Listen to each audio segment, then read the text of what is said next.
Olha só que frase forte para a gente começar, né? Ela vem da nossa fonte de análise e já dá o tom da conversa. A tecnologia pode estar redesenhando o poder no mundo, concentrando ele nas mãos de poucas pessoas como nunca antes. Pois é, a gente vai mergulhar fundo nas ideias de uma conversa recente que descreve uma mudança que seria fundamental no controle global. Uma mudança que, supostamente, deixaria para trás os sistemas que a gente conhece e abriria caminho para um futuro governado por especialistas e por inteligência artificial. Então, o nosso roteiro aqui é o seguinte. Primeiro, a gente vai ver um evento bem específico que, segundo a fonte, mostra que a ordem mundial antiga já não vale mais. Depois, vamos explorar o que é essa tal de tecnocracia, a economia por trás dela, a tecnologia que faria tudo isso funcionar e, por fim, quem seriam as figuras-chave nesse tabuleiro. Ok, vamos começar com um incidente do mundo real. A fonte usa esse caso para argumentar que as regras do jogo entre as nações, sabe? Elas estão basicamente se desfazendo bem na nossa frente. A discussão começa com a captura de Nicolás Maduro, mas o ponto central aqui não é nem o ato em si, é a tecnologia que foi usada. Não foram armas normais, com balas, foi algo bem diferente, feito para incapacitar as pessoas sem necessariamente matar. Essa tecnologia é o tal do LARD. Pensa num aparelho que, em vez de atirar, emite ondas de som ou micro-ondas tão intensas que causam uma dor insuportável, uma sensação de que a pele está queimando, a pessoa simplesmente não consegue resistir. E os efeitos relatados nos soldados venezuelanos vão muito além de um simples desconforto. A gente está falando de gente vomitando sangue, sangrando pelos ouvidos. Eles não foram só afastados, eles foram totalmente neutralizados. A fonte indica que a potência usada foi tão alta que transformou uma ferramenta supostamente não letal numa arma de subjugação completa. E essa frase aqui mostra o outro objetivo, o efeito psicológico. A arma não só vence a batalha do momento, ela quebra a vontade de lutar no futuro. O trauma é tão grande que a ideia de resistir de novo se torna impensável. E aí vem a grande questão que a fonte levanta. Se uma superpotência pode simplesmente entrar em outro país e capturar o líder dele com uma tecnologia que parece de filme, o que isso quer dizer sobre as regras do mundo? Bom, parece que elas já mudaram. Ok, se a ordem antiga está desmoronando, o que poderia vir no lugar? É aqui que a gente entra no conceito central da análise, a ideia de uma tecnocracia. A ideia, no fundo, é bem direta.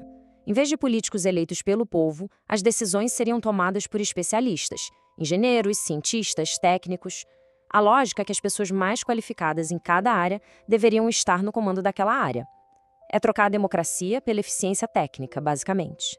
E olha, essa ideia não é nova não. A fonte mostra que ela vem lá dos anos 30. Existia até um plano para criar um supercontinente autossuficiente na América do Norte, e o mais curioso é que o avô do Elon Musk era um dos líderes desse movimento original no Canadá.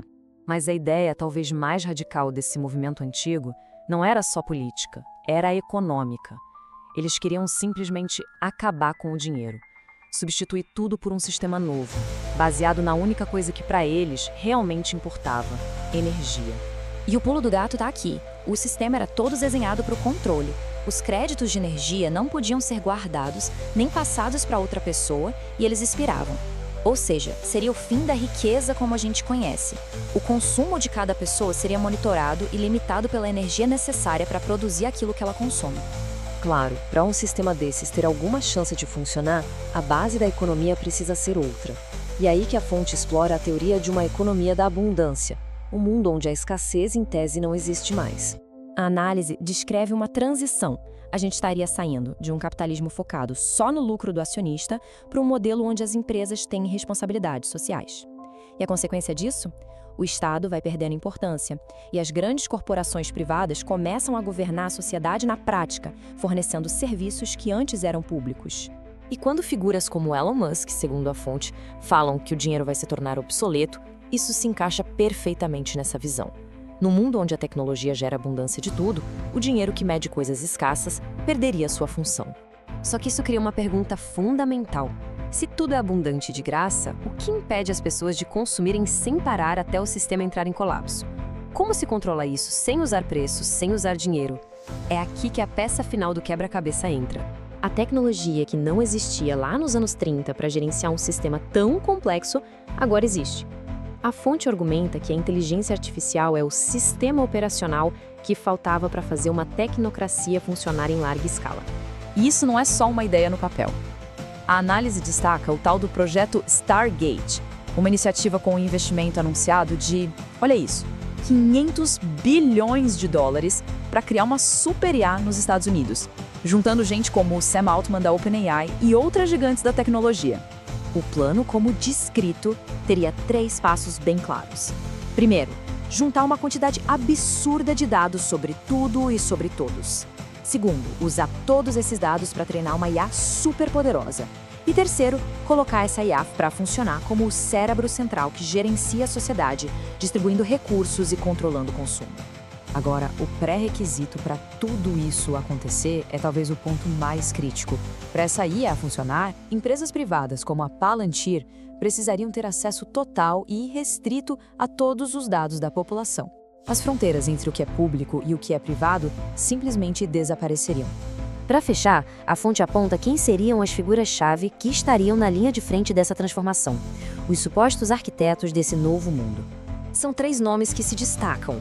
Peter Thiel, da Palantir, que seria o grande estrategista, conectando tudo por trás. Sam Altman, da OpenAI, que constrói o cérebro de IA. E o Palmer Luckey, da Anduril, que fornece um músculo, a parte militar autônoma. Juntos, eles seriam os 3 pilares desse sistema: dados, inteligência e força.